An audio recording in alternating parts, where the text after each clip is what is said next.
Padahal Jepang itu negara yang teratur banget loh guys. Menurut aku sih sah-sah aja ya pemerintah Jepang nerapin larangan dan peraturan.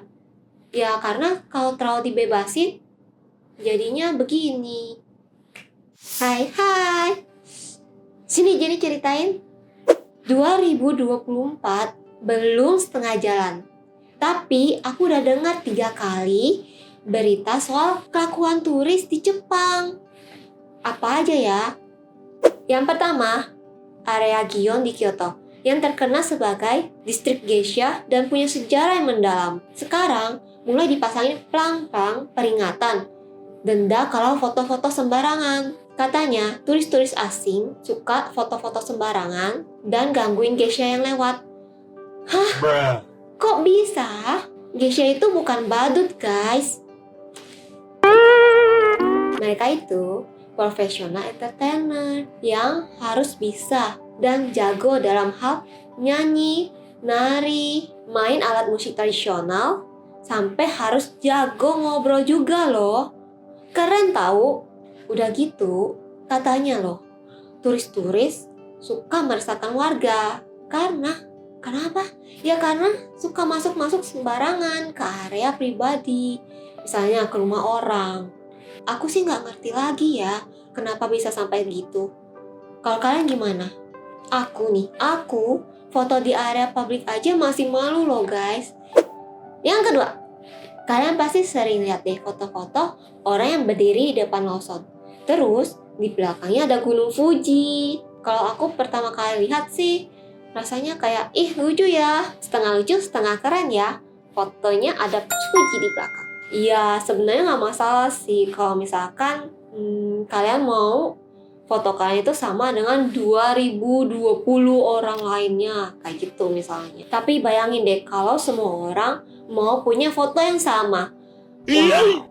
Yang jadi masalah itu kalau foto-foto di sana itu mengganggu dan memberikan polusi seperti buang sampah sembarangan ataupun ganggu lalu lintas jalan. Dan ternyata terbukti banyak turis-turis yang melakukan hal itu. Dan kalau ini terus-terusan terjadi kan akhirnya bakal ngerusak tempatnya sendiri kan. Jadi karena hal itu, pemerintah daerah mau berdiriin net. Ayolah, tebak tingginya berapa? Setinggi 20 meter guys. Dan net hitam itu rencananya untuk menghalangi view depan Lawson ke Gunung Fuji. Aku masih nggak kebayang 20 meter itu berapa kalinya aku ya guys. Pasti diantara kalian ada yang mikir deh, padahal kan bisa aja cuman pasang plang jangan buang sampah sembarangan di daerah itu. Tapi bayangin deh kalau misalkan ada orang lain gitu yang nggak kita kenal, misalkan mereka datang ke sekitar rumah kita terus buang sampah sembarangan, terus ya udah pergi aja gitu. Kalian pasti kesal kan? Kalau aku sih kesel banget ya. Tapi orangnya udah pergi entah kemana. Jadi kayaknya aku bakal nangis doang deh. Ini yang ketiga. Yang ketiga ini benar-benar ini yang bikin aku sedih, kesel tapi sedih banget guys, sedih banget. Kenapa bisa terjadi hal seperti ini? Ini soal turis-turis yang ngegoyang-goyangin dahan, ranting, pohon sakura guys yang lagi mekar-mekarnya sampai patah. Gara-gara cuma buat foto doang dan video doang. Oh my god. Bunga sakura ini guys cuma mekar setahun sekali.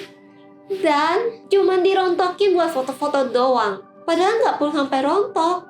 Kita foto dengan bunga sakura di atas kita, di belakang kita itu udah cantik banget. Dan ini sampai dirontokin buat foto-foto doang. Kenapa sih? Kenapa gitu? Tanda tanya kenapa? Aku yakin banget foto-fotonya pasti lebih banyak hujatannya sekarang karena ketahuan kan. Padahal ya, kalau mau foto terus bunga sakuranya berjatuhan gitu, ya tinggal nunggu aja ada angin kenceng yang ngerontokin bunganya sendiri. Buktinya aku ada loh pas lagi di Jepang, dan di situ anginnya kenceng banget sampai bunga-bunga yang bermekaran itu jatuh-jatuh. Dan kelihatan dong, muka senang aku tuh senang banget, bukan yang senang dirontokin. Wah, emes banget ya, aku dapat bunga sakura yang jatuh sendiri karena angin, kayak diberkati sama universe gitu. Bunga sakuranya berjatuhan pas aku datang. Kalau kalian ke Jepang terus nyari bunga sakura, nunggu sampai angin kenceng buat bunga-bunganya jatuh sendiri, oke? Bisa. Yang terakhir, sebenarnya ini berita udah tahun lalu sih guys, tapi aku baru tahu. Jadi mendaki Gunung Fuji itu kegiatan yang sangat populer di antara warga lokal di sana. Namanya juga gunung tertinggi nih yang ada di Jepang. Udah pasti ya, ada kebanggaan tersendiri kalau berhasil sampai puncak. Turis asing juga banyak yang mendaki Gunung Fuji. Tapi setahun belakangan terakhir ini, ada banyak lonjakan besar turis asing yang mendaki Gunung Fuji. Dan ya betul, ada masalah lagi nih guys. Apalagi ya? Banyak banget. Pertama nih, ada yang ngerokok sembarangan sambil minum bir di depan gerbang tori. Padahal gerbang tori itu adalah penanda kalau kita akan masuk ke area suci. Nggak takut kualat kali ya mereka? Yang kedua, sampah-sampah ada di mana-mana. Bahkan toilet umum aja jadi rusak. Tapi yang paling parahnya nih guys, yang paling parahnya, mereka itu mau mendaki, tapi peralatannya nggak memadai. Tahu kan guys, Gunung Fuji itu setinggi apa? Apa nggak takut ya mereka ya mendaki Gunung Fuji yang setinggi itu? Ceritanya bikin pusing ya guys. Apalagi kalau kalian tahu mereka niat banget buat bullet climbing. Tahu nggak, bullet climbing itu climbing mendaki yang tujuannya untuk melihat sunrise di puncak, terus turun lagi ke kaki gunung di hari yang sama. Nah, mantap betul. Lalu, peralatannya nggak memadai. Alamak, bodo amat dah ini. Gunung Fuji itu tingginya lebih dari 3.700 meter loh guys. Tahun lalu aja banyak yang terkena hipotermia. Kenapa? Karena tidak bisa beradaptasi dengan tekanan udaranya. Dan seperempat yang memanggil rescue team karena hal ini adalah turis asing. Parahnya, mulai tanggal 1 Juni 2024, jumlah pengunjung harian ke Gunung Fuji itu akhirnya dibatasi menjadi 4.000 pengunjung. Dan ada tiket masuknya sekarang. Untuk memasuki kawasan Gunung Fuji harus bayar 2.000 yen. Kalau aku jadi warga lokalnya di sana, aku udah pasti marah guys. Bayangin aja, gunung yang awalnya gratis, akhirnya sekarang harus bayar. Karena orang-orang yang gak bertanggung jawab. Padahal, Jepang itu negara yang teratur banget loh guys. Karena masalah-masalah ini, mereka jadi nambahin aturan. Tapi setelah aku tahu banyak orang yang akal sehatnya itu gak berfungsi. Tapi aku berfungsi gak ya?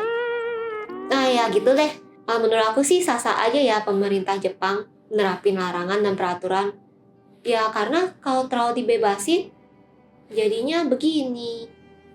Sebagai turis asing maupun warga lokal, kita harus saling sama-sama menjaga lingkungan dan daerah sekitar kita. Jangan buang sampah sembarangan contohnya.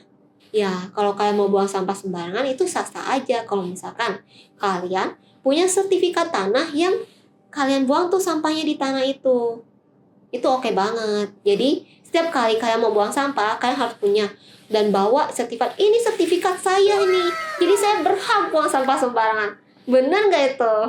Jangan lupa sertifikat di tanah itu. Bukan sertifikat rumah, tapi sertifikat di tanah itu.